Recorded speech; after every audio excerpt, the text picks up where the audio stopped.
Side 4. A crowd gathered quickly, so that it was at the head of an enthusiastic procession that Robert entered the trampled meadow where the fair was held, and arrived at the door of the biggest tent. He crept in, and the woman went to call her Bill. He was the big sleeping man, and he did not seem at all pleased at being awakened. But when he beheld the magnificent proportions of Robert, he said, "Strike me pink." And he produced 15 shillings, mainly in sixpences and coppers, and handed it to Robert. "We'll fix up about what you're to draw when the show's over tonight," he said with hoarse heartiness. "Lord love a duck, you'll be that happy with us, you'll never want to leave us. Clear the tent, stick up a curtain or something. Lord, what a pity we ain't got no tights in his size. But we'll have 'em before the week's out. Young man, your fortune's made. It's a good thing you came to me. You're in luck this day if you never was afore, 'cause I'm a lamb, I am, and I don't deceive ya." "I'm not afraid of anyone's beating me," said Robert, "but I'm awfully hungry. I wish you'd get me something to eat." "Here, Becca," said the horse Bill.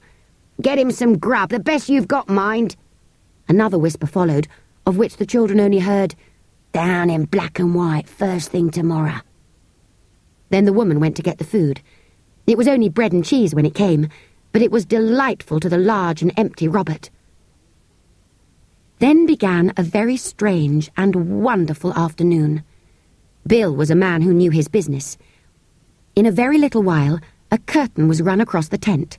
Robert was concealed behind, and Bill was standing on a trestle table outside the tent, making a speech which ended with the announcement that the first 20 who came to the tent door should see the giant for 3 apiece. "After that," said Bill, "the price is riz, and I don't undertake to say what it won't be riz to. So now's your time." A young man, squiring his sweetheart on her afternoon out, was the first to come forward. His girl wished to see the giant? Well, she should see the giant, even though seeing the giant cost 3 each, and the other entertainments were all penny ones. The flap of the tent was raised. The couple entered. Next moment, a wild shriek from the girl thrilled through all present. Bill slapped his leg. "That's done the trick," he whispered to Becca. It was indeed a splendid advertisement of the charms of Robert. When the girl came out, she was pale and trembling, and a crowd was round the tent. "What was it like?" asked the bailiff. "Oh, horrid, you wouldn't believe," she said. "It froze the blood in my bones. I wouldn't have seen it for anything." The fierceness was only caused by Robert's trying not to laugh, but the desire to do so soon left him, and before sunset he was much more inclined to cry than to laugh, and more inclined to sleep than either. For by 1s and 2s and 3s, people kept coming in all the afternoon, and Robert had to shake hands with those who wished it, and allow himself to be punched and patted and thumped, so that people might make sure he was really real. The other children sat on a bench, and watched, and waited, and were very bored indeed. After what seemed like hours, Robert beckoned Cyril and said, "Tell them I must and will have an easy, and I want my tea." Tea was provided, and a paper hastily pinned on the tent. It said, "Closed for half an hour while the giant gets his tea." Then there was a hurried council. "How am I to get away?" said Robert. "I've been thinking about it all the afternoon." "I know," said Cyril briskly, and he went to the door outside which Bill was smoking a clay pipe and talking in a low voice to Becca. Cyril heard him say, "Good as having a fortune left ya." "Look here," said Cyril. "You can let people come in again in a minute. He's nearly finished his tea, but he must be left alone when the sun sets. He's very queer at that time of day, and if he's worried, I won't answer for the consequences. Somebody'll get hurt if he's not alone at sunset." This was true. "He'll pull round for the evening, I suppose?" "Oh, yes. Half an hour after sunset, he'll be quite himself again." "Best humour him," said the woman.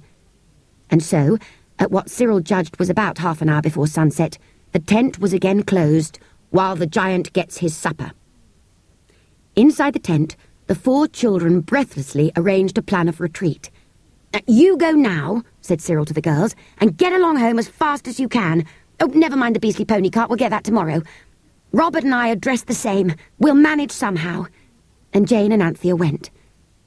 We're going home, they said to Bill. We're leaving the giant with you. Be kind to him. And that, as Anthea said afterwards, was very deceitful. But what were they to do? When they had gone, Cyril went to Bill. Look here, he said. He wants some ears of corn. There's some in the next field but one. I'll just run and get it. Oh, and he says, can't you loop up the tent at the back a bit? He says he's stifling for a breath of air. I'll see no one peeps in at him. I'll cover him up and he can take a nap while I go for the corn. He will have it. There's no holding him when he gets like this. The giant was made comfortable with a heap of sacks and an old tarpaulin. The curtain was looped up, and the brothers were left alone. Half a minute after the sun had set, a boy in a Norfolk suit came out past Bill. I'm off for the corn, he said, and mingled quickly with the crowd. At the same instant, a boy came out of the back of the tent past Becca, posted there as sentinel. I'm off after the corn, said this boy also. And he too moved away quietly and was lost in the crowd. The front door boy was Cyril. The back door was Robert, now, since sunset, once more his proper size. They walked quickly through the field and along the road, where Robert caught Cyril up. Then they ran. They were home as soon as the girls were, for it was a long way, and they ran most of it. I cannot possibly tell you what Bill and Becca said when they found that the giant had gone. For one thing, I do not know. Cyril had once pointed out that ordinary life is full of occasions on which a wish would be most useful, and this thought filled his mind when he happened to wake early the next morning. He dressed hastily and slipped off alone, as Anthea had once done, and ran through the dewy morning to the sandpit. He dug up the Psammead very carefully and kindly. The Psammead was in a good temper. "What can I do for you?" it said. "I suppose you've come here so early to ask for something for yourself, something your brothers and sisters aren't to know about, eh?" What I really wanted to say was, won't you let us have our wish just when we think of it, and just where we happen to be, so that we don't have to come and disturb you again, added Cyril. It'll only end in your wishing for something you don't really want, like you did about the castle, said the Psammead. It's always the same since people left off eating really wholesome things. However, have it your own way. Goodbye. Goodbye, said Cyril politely. I tell you what, said the Psammead suddenly, shooting out its long snail's eyes. I'm getting tired of you. All of you. You have no more sense than so many oysters. Go along with you. And Cyril went. Probably the day would have been a greater success if Cyril had not been reading The Last of the Mohicans. As he took his third cup of tea, he said dreamily, I wish there were Red Indians in England. Not big ones, you know, but little ones, just about the right size for us to fight. Everyone disagreed with him at the time, and no one attached any importance to the incident. But when they went down to the sandpit to ask for £100 in 2 shilling pieces, they found out that they had done it again. For the Psammead, which was very cross and sleepy, said, Oh, don't bother me, you had your wish. You asked me to let you have your wishes wherever you happen to be, and you wished this morning, and you've got it.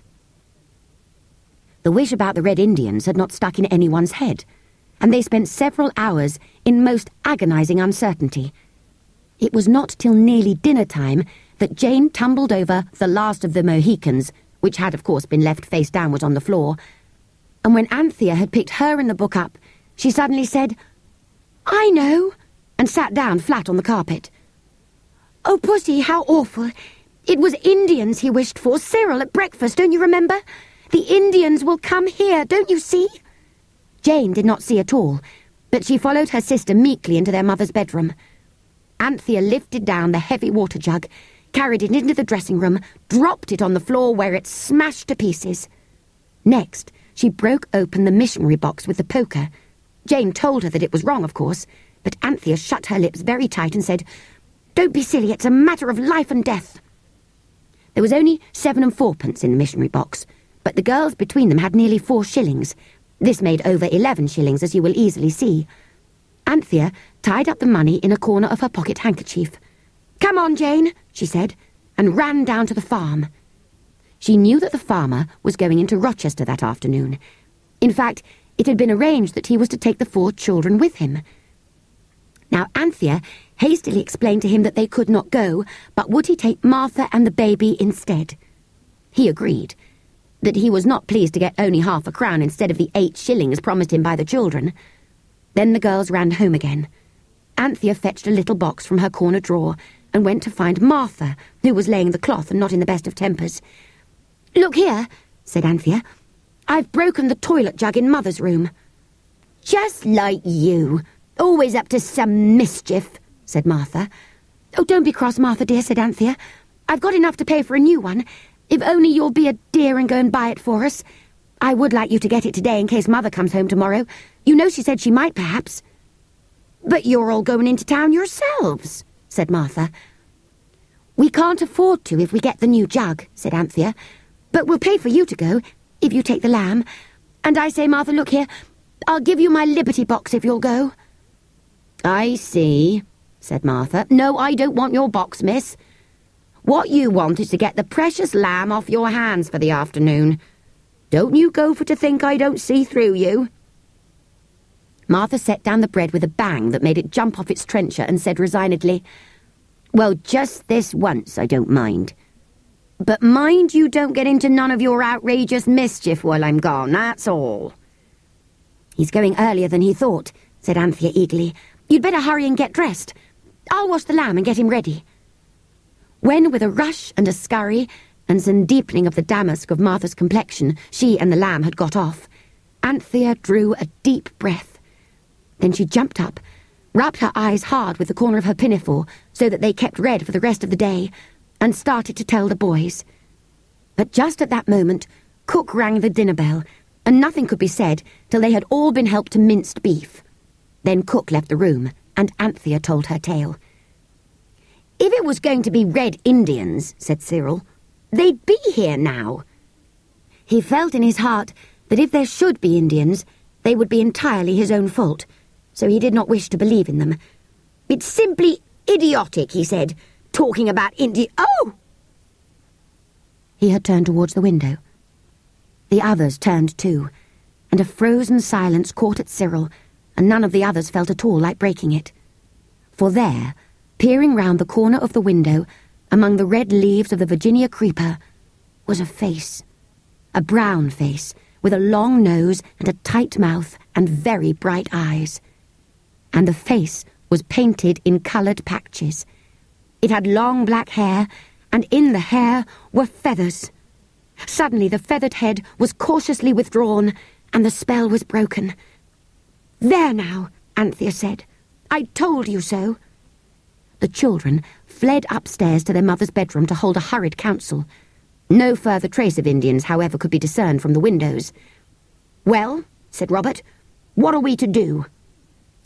"The only thing I can think of," said Anthea, "is if we dressed up as like Indians as we can, and looked out of the windows, or even went out, they might think we were the powerful leaders of a large neighbouring tribe, and not do anything to us, you know, for fear of awful vengeance." "I think Anthea's right," said Cyril. "But we shall want a most awful lot of feathers." "I'll go down to the hen house," said Robert. "There's one of the turkeys in there. It's not at all well. I could cut its feathers without it minding much. Get me the cutting-out scissors." Robert went. In 5 minutes he came back, pale but with many feathers. "Look here," he said. "This is jolly serious. I cut off the feathers, and when I turned to come out, there was an Indian squinting at me from under the old hen coop. I just brandished the feathers and yelled, and got away before he could get the coop off the top of himself. Panther, get the coloured blankets off our beds, and look slippy, can't you?" It is wonderful how like an Indian you can make yourselves, with blankets and feathers and coloured scarves. There was a lot of black calico that had been got to cover school books with, and they cut strips of this into a sort of fine fringe and fastened it round their heads with the amber-coloured ribbons off the girls' Sunday dresses. Then they stuck turkey's feathers in the ribbons. Then they carefully painted each other's faces and hands with the red ochre cook used for the kitchen bricks till they were quite as red as any Red Indian need be, if not redder. And so it was that the 4 blanketed, feathered, really and truly redskins went boldly out to meet the foe. I say boldly. That is because I wish to be polite. At any rate, they went.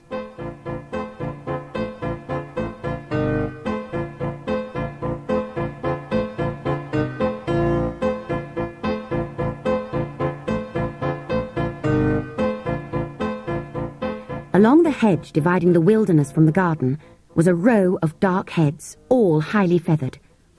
"It's our only chance," whispered Anthea. "Much better than to wait for their blood-freezing attack. We must pretend like mad. Now then, whoop!"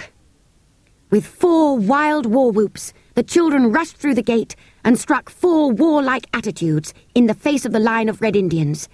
These were all about the same height, and that height was Cyril's. Anthea had a white towel tied to a walking stick. This was a flag of truce, and she waved it in the hope that the Indians would know what it was. Apparently they did, for one who was browner than the others stepped forward. "You seek powwow," he said in excellent English. "I am Golden Eagle of the mighty tribe of rock dwellers." "And I," said Anthea with sudden inspiration, "am the Black Panther, chief of the Mazawati tribe. My brothers, yes I do, the tribe, the Mazawatis, are in ambush below the brow of yonder hill." "And what mighty warriors be these?" asked Golden Eagle, turning to the others. Cyril said he was the great chief Squirrel of the Monincongo tribe, and seeing that Jane was sucking her thumb and could evidently think of no name for herself, he added, "This great warrior is Wildcat, Pussy Ferox we call it in this land, leader of the vast Fititsi tribe." "And thou, valorous redskin?"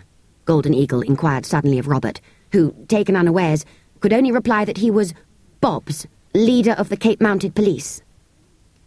"And now," said Black Panther, "our tribes, if we just whistle them up, will far outnumber your puny forces, so resistance is useless.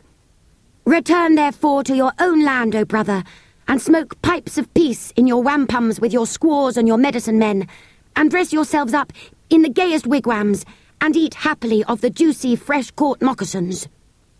"You've got it all wrong," murmured Cyril angrily. But Golden Eagle only looked inquiringly at her. "Thy customs are other than ours, O Black Panther," he said.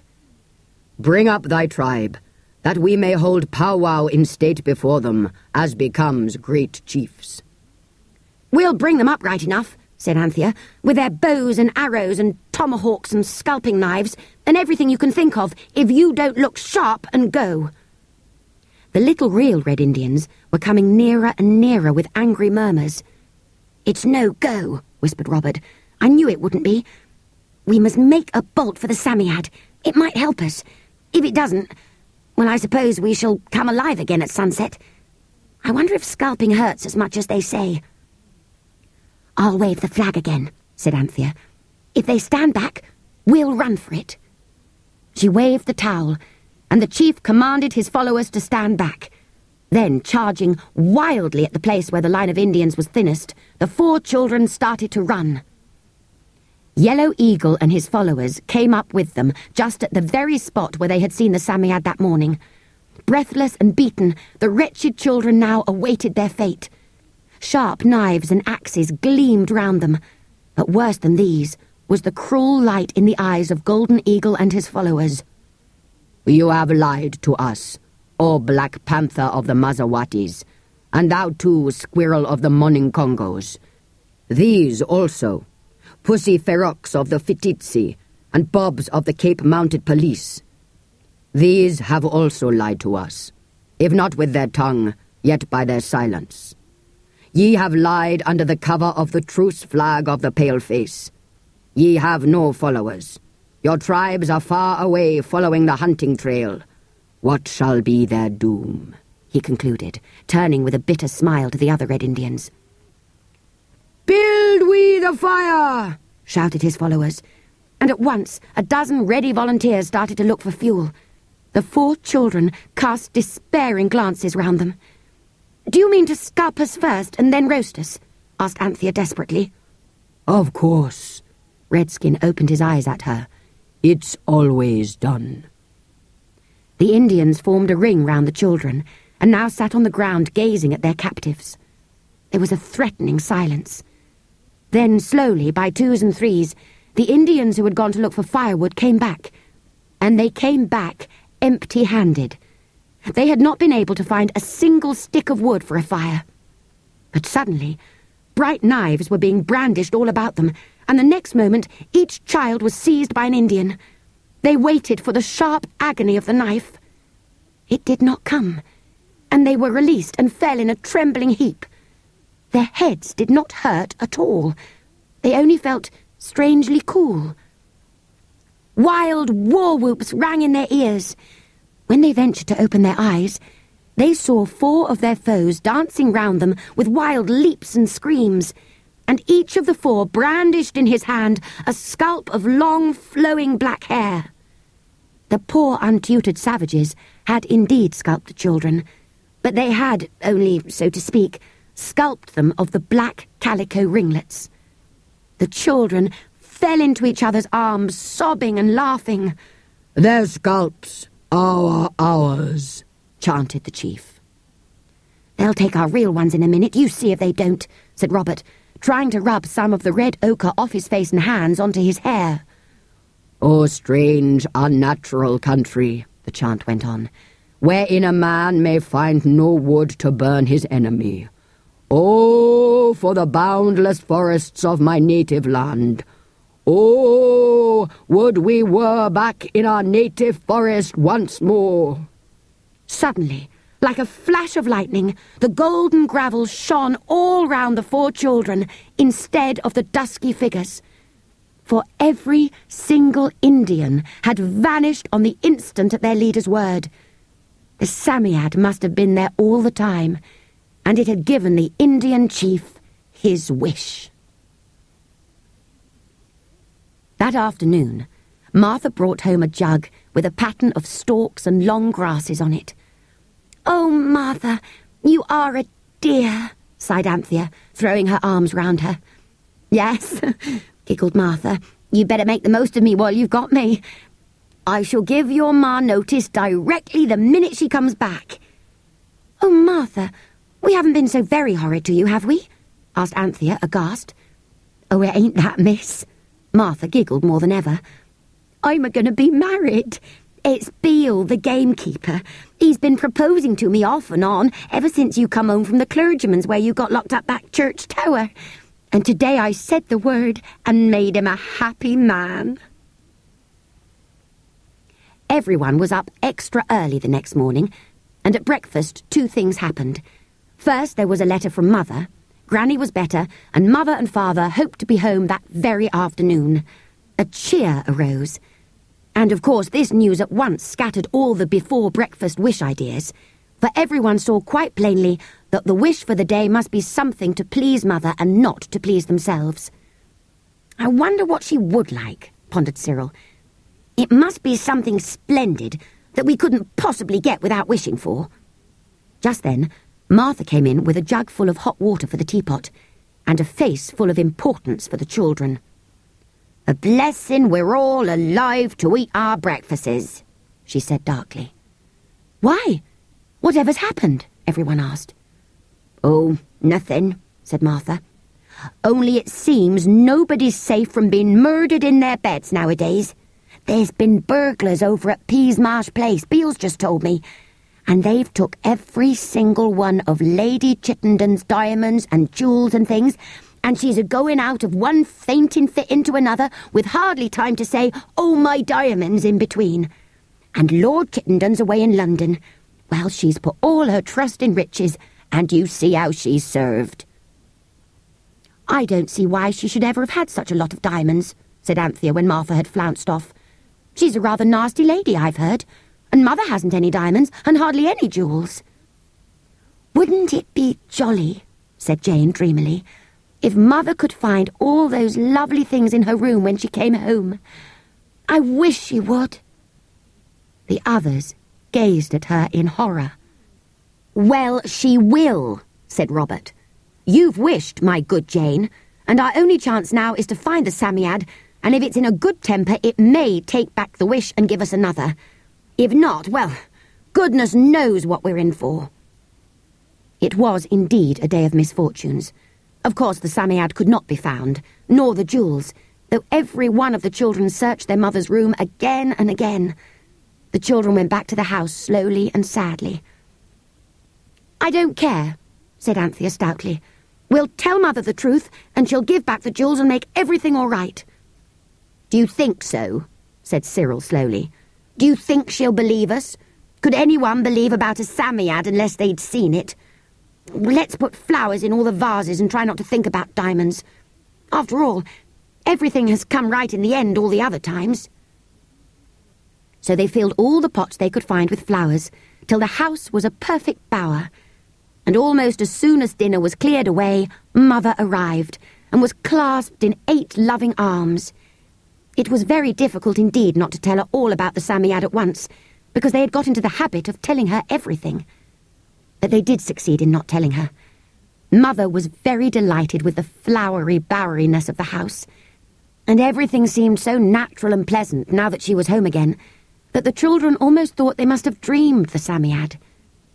But when Mother moved toward the stairs to go up to her bedroom and take off her bonnet, the 8 arms clung round her just as if she only had 2 children, one the lamb and the other an octopus. "Oh, don't go up, Mummy darling," said Anthea. "Let me take your things up for you." "Nonsense, dear," said Mother briskly. "I'm not such an old woman yet that I can't take off my bonnet in the proper place." So up she went, and the children, following her, exchanged glances of gloomy foreboding. Mother took off her bonnet, and she went to the dressing table to do her pretty hair. On the table, between the ring stand and the pincushion, lay a green leather case. Mother opened it. "Oh, how lovely!" she cried. It was a ring, a large pearl with shining many-lighted diamonds set round it. "Wherever did this come from?" Mother asked, trying it on her wedding finger, which it fitted beautifully. "However did it come here?" "I don't know," said each of the children truthfully. "Father must have told Martha to put it here," Mother said. "I'll run down and ask her." "Let me look at it," said Anthea, who knew Martha would not be able to see the ring. But when Martha was asked, of course she denied putting the ring there, and so did Eliza the cook. Mother came back to her bedroom, very much interested and pleased about the ring. But when she opened the dressing-table drawer and found a long case containing an almost priceless diamond necklace, she was more interested still, though not so pleased. In the wardrobe, when she went to put away her bonnet, she found a tiara and several brooches, and the rest of the jewellery turned up in various parts of the room during the next half-hour. The children looked more and more uncomfortable, and now Jane began to sniff. Mother looked at her gravely. "Jane," she said, "I am sure you know something about this. Now think before you speak, and tell me the truth." "We found a fairy," said Jane obediently. "No nonsense, please," said her mother sharply. "Don't be silly, Jane," Cyril interrupted. Then he went on desperately, "Look here, Mother, we've never seen the things before, but Lady Chittenden at Peasmarsh Place lost all her jewellery by wicked burglars last night. Could this possibly be it?" "But how could they have put it here? And why should they?" asked Mother, not unreasonably. "Surely it would have been easier and safer to make off with it." "Suppose," said Cyril, "they thought it better to wait for sunset, nightfall, I mean, before they went off with it. No one but us knew you were coming back today." "I must send for the police at once," said Mother distractedly. No, I can't wait a minute with all this on my mind." All this was the heap of jewel cases on the bed. They put them all in the wardrobe, and Mother locked it. Then Mother called Martha. "Martha," she said, Has any stranger been into my room since I've been away? Now answer me truthfully."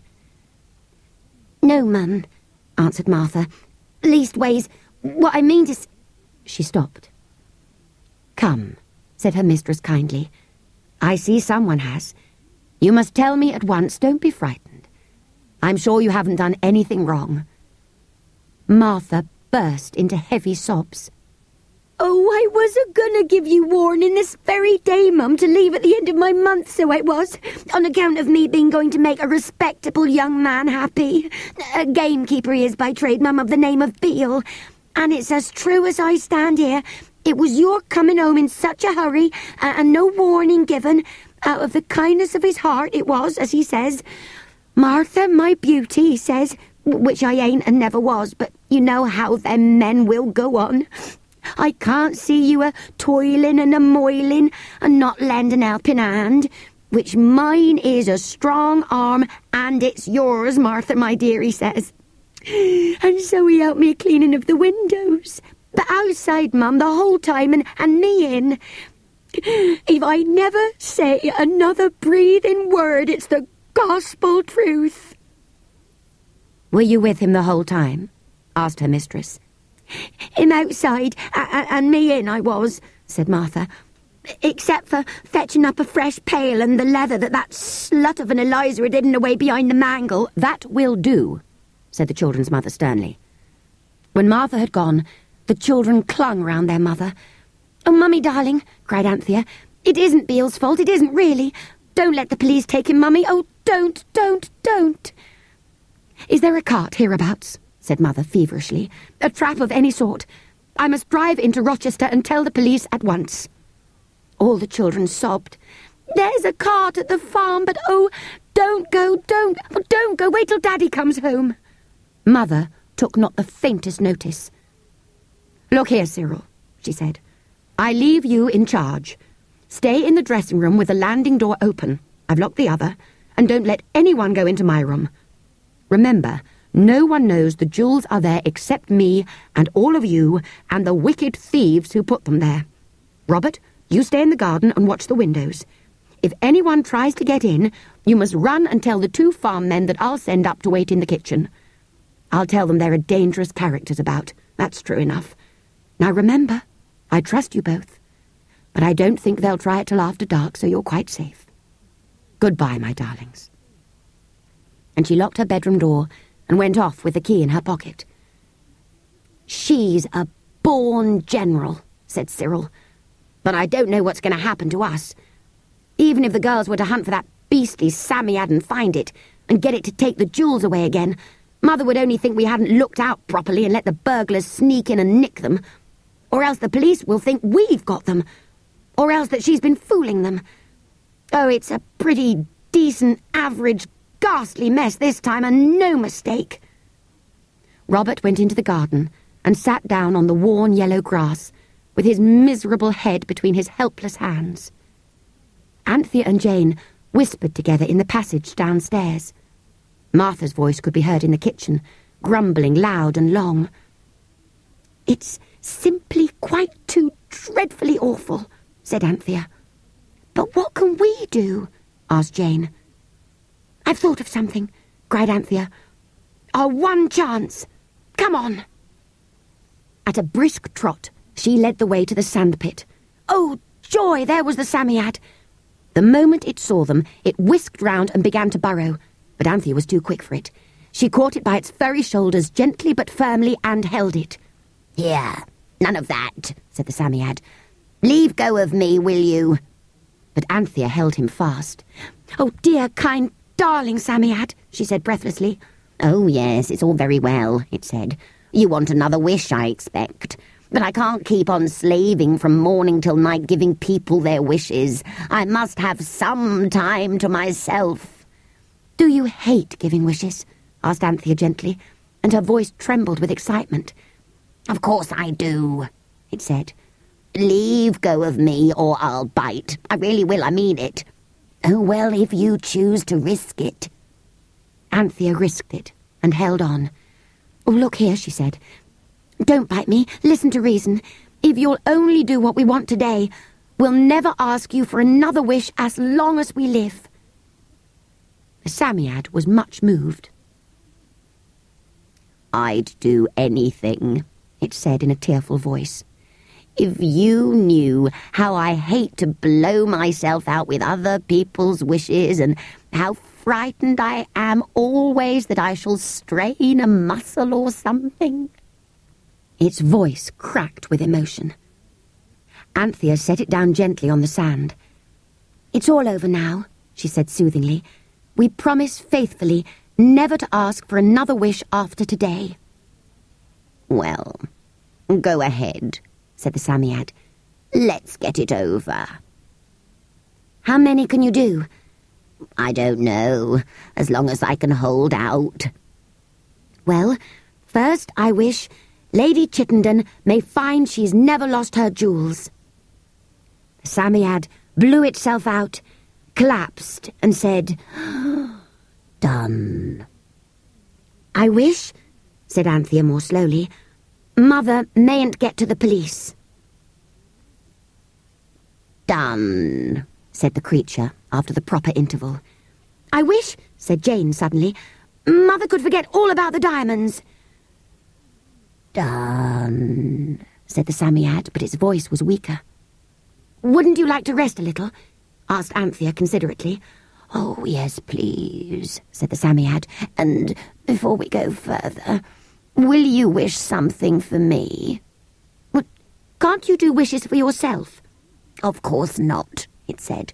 "Just wish, will you, that you may never be able, any of you, to tell anyone a word about me." "Why?" asked Jane. "Well, why, don't you see? If you told grown-ups, I should have no peace of my life. They'd get hold of me, and they wouldn't wish silly things like you do, but real earnest things. And the scientific people would hit on some way of making things last after sunset as likely as not. And they'd ask for graduated income tax and old age pensions and manhood suffrage and free secondary education and dull things like that. And get them and keep them, and the whole world would be turned topsy-turvy. Do wish it quick." Anthea repeated the Psammead's wish, and it blew itself out to a larger size than they had yet seen it attain. "And now," it said as it collapsed, "can I do anything more for you?" "Just one thing. I wish Martha to forget about the diamond ring, and Mother to forget about the keeper cleaning the windows." "Now," said the Psammead faintly, "I'm almost worn out. Is there anything else?" "No. Only thank you kindly for all you've done for us, and I hope you'll have a good long sleep, and I hope we shall see you again some day." "Is that a wish?" it said in a weak voice. "Yes, please," said the two girls together. Then, for the last time in this story, they saw the Psammead blow itself out and collapse suddenly. It nodded to them, blinked its long snail's eyes, burrowed, and disappeared, scratching fiercely to the last, and the sand closed over it. "I hope we've done right," said Jane. "I'm sure we have," said Anthea. "Come on home and tell the boys." The tale had only just ended when Mother walked in, hot and dusty. She explained that as she was being driven into Rochester to buy the girls' autumn school dresses, the axle had broken, and but for the narrowness of the lane and the high, soft hedges, she would have been thrown out. As it was, she was not hurt, but she had had to walk home. "And, oh, my dearest, dear chicks," she said, "I am simply dying for a cup of tea. Do run and see if the kettle boils." "So you see, it's all right," Jane whispered.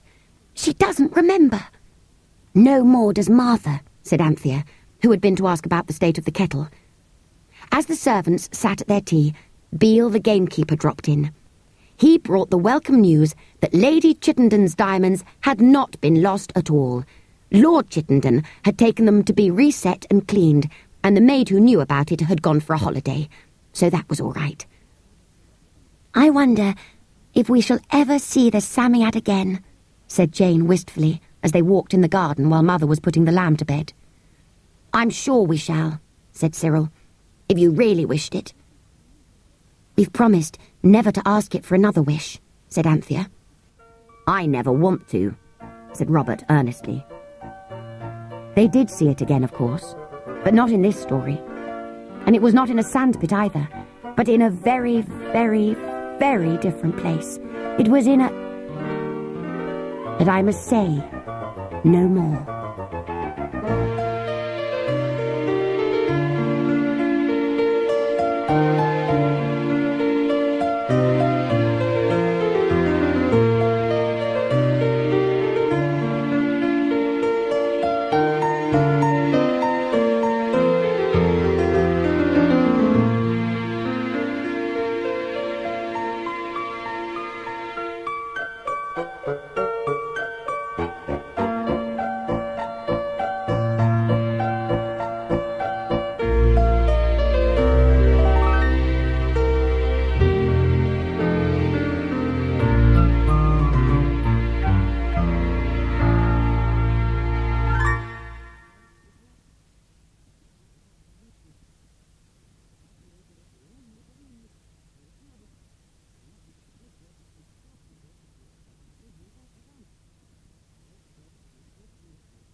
This audiobook was produced and published by Penguin Books Limited.